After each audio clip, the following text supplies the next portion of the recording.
Hello everyone, कैसे हैं आप सब लोग। मैं उम्मीद करता हूँ आप सब लोग बहुत अच्छे होंगे। जैसा कि आप सब ने टाइटल से पढ़ लिया होगा, आज मैं किस बारे में बताने वाला हूँ। तो मुझे ऑलमोस्ट दुबई आए हुए 3 महीने होने वाले हैं। 2 महीने में आया था जब मैं जॉब देखने के लिए आया था, जॉब सर्चिंग के लिए आया था, और 1 महीना मुझे जॉब करते हुए होने वाला है। तो आज मैं बताने वाला हूँ आपको अपना एक्सपीरियंस और उन लोगों का एक्सपीरियंस जो यहाँ पे सालों से रह रहे हैं, यहाँ पे काम कर रहे हैं, कि यहाँ पे किस तरीके से जॉब्स ढूंढी जाती है, जिसे हम कहते हैं जॉब हंटिंग, वो कैसे की जाती है। तो कौन सी हैं वो 3 चीज़ें जो मैं आपको बताने वाला हूँ कि आपको इंडिया से अपने साथ यहाँ लेके आनी है। उनमें से पहली चीज़ है हिम्मत, दूसरी चीज़ है सब्र, और तीसरी चीज़ है पैसा।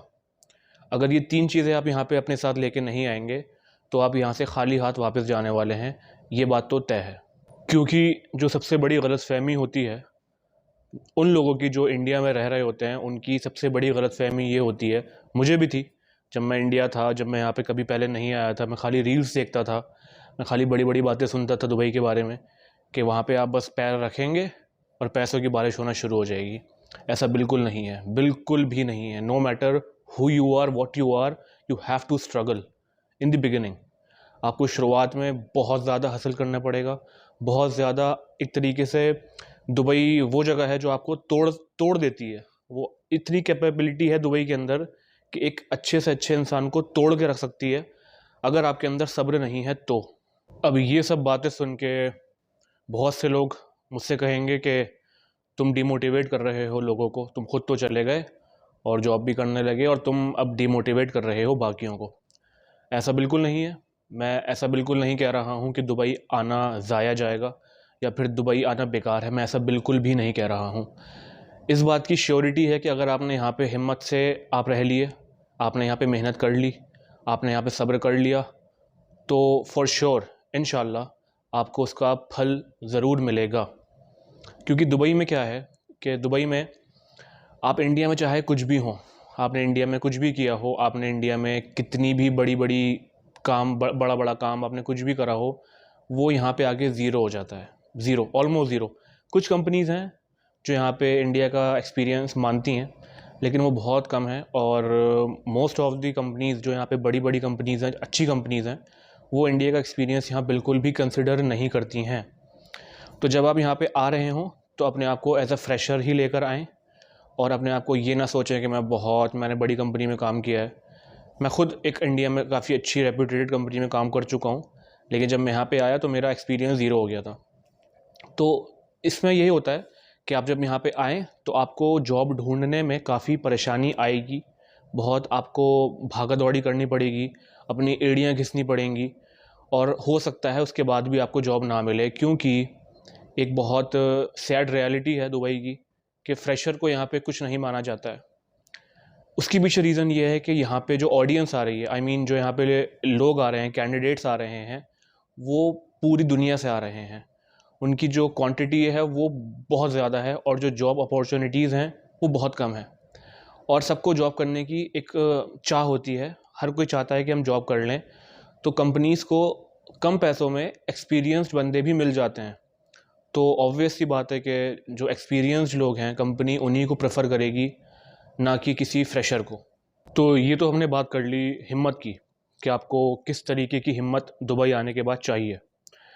अब हम बात करते हैं सब्र की, कि आपको सब्र कैसे चाहिए होगा दुबई में। तो जब आप दुबई आएंगे तो शुरू के 2-3 दिन आपको बहुत अच्छा लगेगा। इतना खूबसूरत है दुबई, आई स्वेयर, कि आप लोग कहेंगे बस अब ज़िंदगी यहीं गुजारनी है और यहीं रहना है, इसके अलावा तो कुछ करना ही नहीं है ज़िंदगी के अंदर। फिर जैसे जैसे आप बाहर निकलेंगे आपका एक्सपोजर होगा, आपको पता चलेगा कि यहाँ पे लोग किस भागम भाग में लगे हुए हैं। एंजॉय भी करते हैं लोग यहाँ पे, बट पैसा कमाना यहाँ पे इतना आसान नहीं। अगर यहाँ पे आपको अच्छी सैलरी मिलती है तो आपको यहाँ पे उसी हिसाब से काम भी आपसे करवाया जाता है, कोई एक्सक्यूज़ आपसे नहीं लिया जा सकता, और आपको एक तरीके से निचोड़ दिया जाता है अच्छी से अच्छी कंपनी में भी। लेकिन हाँ, वो आपको पैसा भरपूर देते हैं उस काम के लिए। तो सब्र आपको इस सेंस में करना होगा कि जब आप यहाँ पे आएंगे, आप जॉब ढूंढना स्टार्ट करेंगे, तो आपको 90% केसेस में जॉब बहुत मुश्किल से मिलती है। 10% जिनका नसीब अच्छा होता है वो सही वक्त पे सही जगह पहुंच जाते हैं तो उनकी जॉब लग जाती है। बाकी 90% लोग जो हैं वो काफ़ी परेशान रहते हैं इनिशियल स्टेजेस में। तो आपको ये करना पड़ता है कि काफ़ी कंपनीज़ में आप जाते हैं, अपना रिज्यूमे लेके जाते हैं, वो आपका रिज्यूमे लेते हैं और डस्टबिन में डाल देते हैं, उनको देखना ही नहीं है। कई केसेस में तो ऐसा होता है कि जो बंदा है वो काफ़ी टैलेंटेड है, उसने काफ़ी अच्छा काम किया है, उसने काफ़ी अच्छी कंपनीज़ में काम किया है, लेकिन क्योंकि कंपनी को हायर ही नहीं करना तो वो ऐसे रिज्यूमे लेगी आपसे, देखेगी भी नहीं, बस आप वो ऐसे सीधा डस्टबिन के अंदर उसको फेंक देंगे। तो जब आप इस चीज़ को अपने सामने होते हुए देखेंगे तो आपको एक बहुत ज़्यादा एक तरीके से कहेंगे कि आप सोचोगे कि ये क्या हो रहा है। इंडिया में तो ऐसा बिल्कुल भी नहीं होता। खैर, जो बात है वो है, इंडिया में हायरिंग काफ़ी अच्छी प्रोसेस से होती है, काफ़ी अच्छे तरीके से हायरिंग हो जाती है, बल्क में हायरिंग होती है। यहाँ बल्क में हायरिंग नहीं होती है। जो लेबर क्लास है उसमें बल्क में हायरिंग होती है, बाकी जो कॉरपोरेट जॉब्स हैं उसमें बल्क में हायरिंग यहाँ पे नहीं होती है। तो जब आप ये चीज़ें यहाँ पे होते हुए देखोगे, आप एक से दूसरे ऑफिस जाओगे, दूसरे से तीसरे ऑफिस जाओगे और कोई रिस्पॉन्स नहीं मिलेगा आपको, तब आपको वहाँ पे सब्र करना है। कई लोग ऐसे होते हैं जो हिम्मत हार जाते हैं और बस आते हैं, कुछ टाइम उन्होंने जॉब सर्च करी और वापस चले जाते हैं ये सोच कर के कुछ नहीं हो पाएगा। वहाँ पे आपको सब्र करना है और अपने आप को मजबूत रखना है, मजबूती से खड़ा रखना है अपने आप को। क्योंकि होता क्या है ना कि इंसान अपने आप से सवाल करने लगता है कि मैं शायद मेरे अंदर कुछ कमी है, क्योंकि ये जो चीज़ें हो रही हैं ये नॉर्मल नहीं है। अगर कोई आपका रिज्यूमे सिर्फ देख के ऐसी डस्टबिन में फेंक दे रहा है, इसका मतलब ये है कि आपके अंदर कोई बात ही नहीं है। बट ऐसा नहीं होता है। काफ़ी अच्छे अच्छे टैलेंटेड लोग यहाँ पे आके धक्के खाते हैं, उनको जॉब नहीं मिलती, और बहुत बेवकूफ़ लोग बहुत अच्छी अच्छी जगहों पे बैठे हुए हैं इस time. This is just a Dubai things, right? ये सिर्फ दुबई में हो सकता है।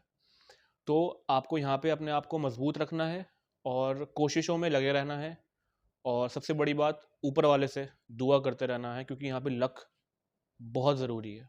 Now last but not the least, वो है पैसा। अब ये तो खैर आप सबको पता होगा कि दुबई कितना महंगा है। Dubai is super expensive. ऐसा नहीं है कि पूरा दुबई ही महंगा है, लेकिन दुबई एरिया वाइज डिवाइडेड है। यहाँ पे एरिया के हिसाब से जो चीज़ें हैं वो यहाँ पे उसके पैसे होते हैं। दुबई में एमआरपी नहीं होता है।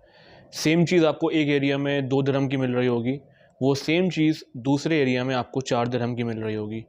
इसमें ना कोई कहने वाला है ना कोई सुनने वाला है, and you have to bye.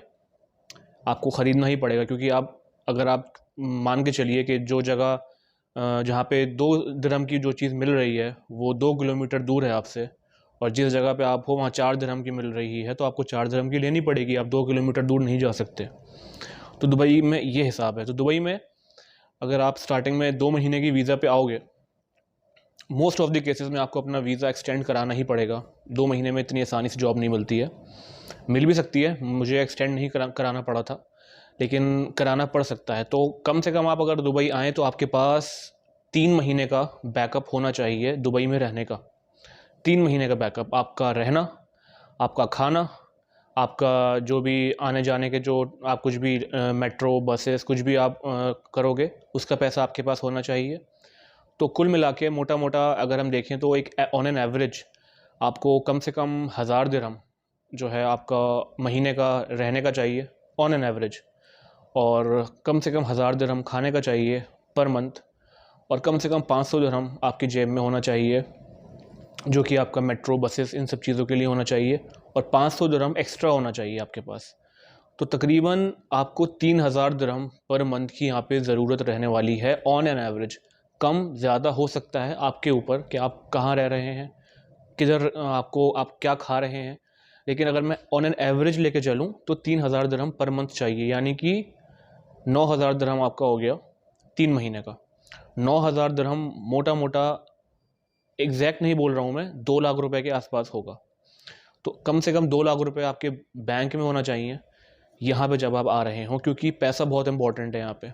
दर दर की ठोकरें खानी पड़ेंगी आपको अगर पैसा नहीं होगा, और अगर आप अल्लाह भरोसे आ गए तो आप रो जाओगे यहाँ पे आके। आपका कोई जानने वाला है, कोई रिश्तेदार यहाँ पे रहता है, तो आपकी चांदी हो जाएगी अगर वो अच्छे हैं तो। अब वैसे ज़्यादातर रिश्तेदार अच्छे नहीं होते, अगर वो अच्छे हैं तो आपको वो रख लेंगे अपने घर में, और आपके आधे पैसे आधे से ज़्यादा बल्कि खाना पीना आपका फ्री हो जाएगा, वो बच जाएंगे। तो ये कुछ चीज़ें थी जो आपको अपने दिमाग में रखनी है दुबई आने से पहले, क्योंकि ये तीनों चीज़ें बहुत इंपॉर्टेंट हैं। अगर ये तीनों चीज़ें आप यहाँ लेकर नहीं आओगे तो आप मायूसी के साथ अपना बोरिया बिस्तर बांध के वापस चले जाओगे। ये मेरा अपना एक्सपीरियंस था, यही सेम चीज़ मैंने फ़ील करी, और ये चीज़ वो लोग भी बोलते हैं जो यहाँ पे सालों से काम कर रहे हैं, जिन्होंने ये सेम चीज़ फ़ील करी भी है। तो ये 3 चीज़ें आप अपने दिमाग में लेके चलें और इंशाल्लाह बिल्कुल दुबई आएँ। मैं बिल्कुल नहीं कह रहा हूँ कि आप दुबई ना आएँ, दुबई बहुत खूबसूरत है, दुबई में बहुत पैसा है, अगर आपके अंदर हिम्मत है तो।